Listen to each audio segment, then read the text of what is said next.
విజయవాడ సింగ్ నగర్లో rescue operation కొనసాగుతోంది. వరద ముంపు ప్రాంతాల్లో చిక్కుకున్న స్థానికులను బయటకు తీసుకొచ్చేందుకు ఎన్డీఆర్ఎఫ్ బృందాలు యుద్ధ ప్రాతిపదికన పనులు చేపడుతున్నాయి.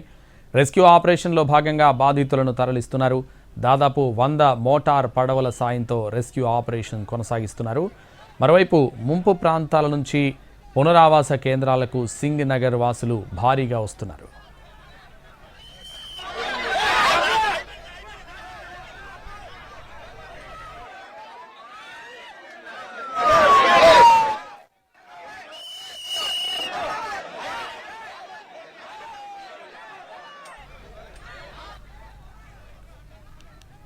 ఇదే అంశానికి సంబంధించి మరింత సమాచారం మా ప్రతినిధి సురేష్ అందిస్తారు.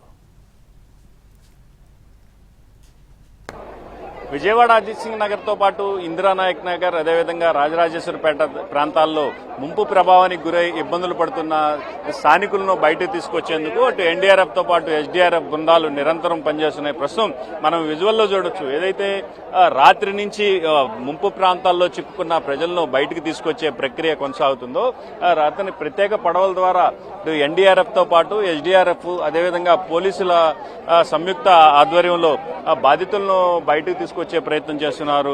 ప్రత్యేక పడవల ద్వారా చుట్టుపక్కల ప్రాంతాల్లో చిక్కుకున్న వ్యక్తులను తీసుకొచ్చే ప్రక్రియ జరుగుతుంది. అయితే ఈ ప్రాంతంలో బాధితులు కూడా పెద్ద ఎత్తున ఉన్న నేపథ్యంలో అన్ని చోట్లకు వెళ్లి తీసుకురావాలన్నా కూడా వాళ్ళకు కూడా ఇబ్బందికరంగా మారిన పరిస్థితి ప్రస్తుతం మనం విజువల్లో చూస్తున్నాం. ఏదైతే ఈ సింగ్ నగర్ ఫ్లైఓవర్ పక్క నుంచి ఈ పనులను అధికారులు ప్రారంభించిన పరిస్థితి. ప్రత్యేక పడవల ద్వారా నిరంతర ప్రక్రియల వాళ్ళని బయటికి తీసుకొచ్చే కార్యక్రమాన్ని చేపడుతున్నప్పటికీ బాధితుల సంఖ్య కూడా అదే స్థాయిలో ఉన్న నేపథ్యంలో కొంత ఇబ్బందికరంగా మారిన పరిస్థితి.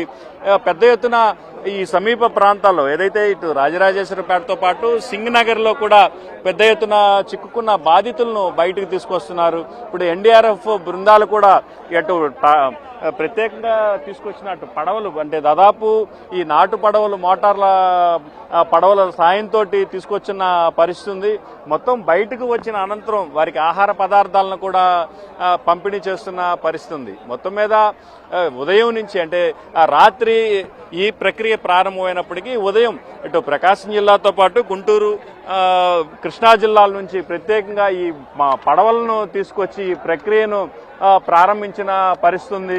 మొత్తం ఇటు సమీపంలో ఉన్న వ్యక్తులకు కూడా అటు ఆహార పదార్థాల పంపిణీని కూడా ప్రస్తుతం ఈ పడవల ద్వారానే చేస్తున్న పరిస్థితిని మనం విజువల్లో గమనించవచ్చు.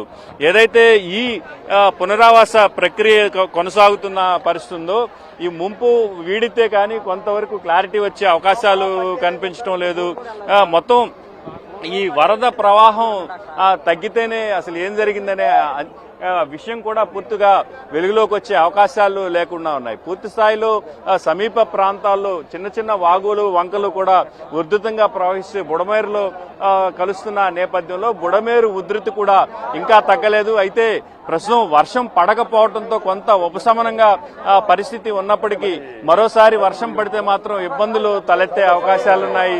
అయితే బాధితులు కూడా అటు ఎస్డీఆర్ఎఫ్, ఎన్డీఆర్ఎఫ్ బృందాల సాయంతో బాధితులు కూడా పెద్ద ఎత్తున చేరుకునే అవకాశాలు కనిపిస్తా ఉన్న పరిస్థితి. మరోవైపు పలు ప్రాంతాల్లో చిక్కుకొని ఇబ్బందులు పడుతున్న ప్రజలను సైతం బయటకు తీసుకొచ్చేందుకు మాత్రం వీరు ఇబ్బందులు పడుతున్నారు.